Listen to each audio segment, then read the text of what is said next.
নমস্কার। আজকে যেই ব্লগটার ব্যাপারে কথা বলবো সেটা হচ্ছে আমাদের নর্থ বেঙ্গলের ব্লগ।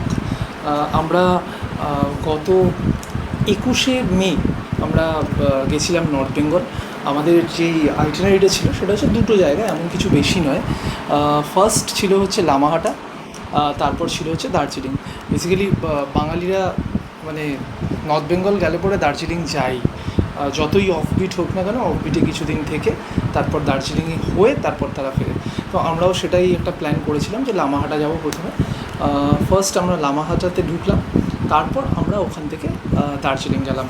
তো আমাদের যে পুরো যে এই স্টোরিটা রয়েছে, যেই ব্লগটা আছে, এইটা দেখার জন্য আপনারা কিন্তু যদি ফেসবুক থেকে যদি আপনারা দেখেন তাহলে সৌম্য ভট্টাচার্যি ব্লগসের যেই প্রোফাইলটা রয়েছে সেইখানে কিন্তু আপনারা সাবস্ক্রাইব করতে পারেন বা ফলো করতে পারেন। ইনস্টাগ্রামে সৌম্য ভট্টাচার্যি রয়েছে, সেখানে গিয়েও কিন্তু আপনি আমাকে ফলো করতে পারেন।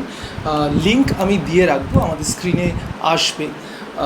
এই যে লিঙ্ক যেটা রয়েছে সেটা আমাদের স্ক্রিনে আসছে, সেই লিঙ্কের থেকে কিন্তু আপনি পেয়ে যাবেন। প্লাস আমার একটা ইউটিউব চ্যানেল আছে, সেটা হচ্ছে মোমেন্টস উইথ সৌম্য, সেখানেও কিন্তু আপনারা সাবস্ক্রাইব করতে পারেন। সাবস্ক্রাইব করলে পরে কিন্তু যেখানে যেখানে আমরা ভিজিট করছি, যেই জায়গায় আমরা যাচ্ছি, নর্থ বেঙ্গল হোক কি লে লাদাখ যা হোক, সব জায়গার ডিটেলস কিন্তু সব জায়গার ভিডিও কিন্তু আপনারা পেয়ে যাবেন।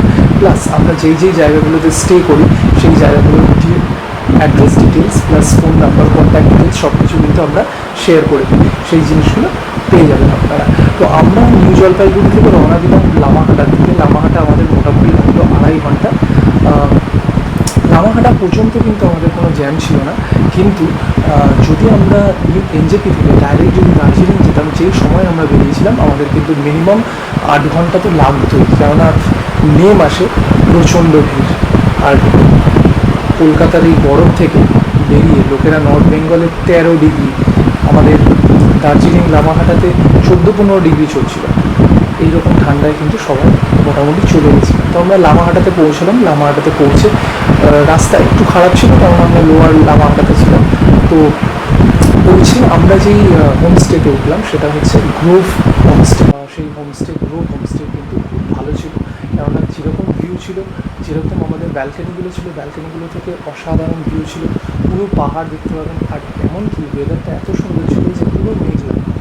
আপনারা কিন্তু কোনো সেই সময় ভিডিওতে আপনারা দেখতে পাবেন যে কোনো কিন্তু রোদ্দুর ছিল না সেরকম।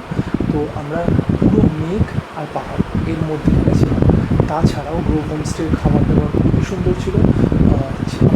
আমরা নন ভেজ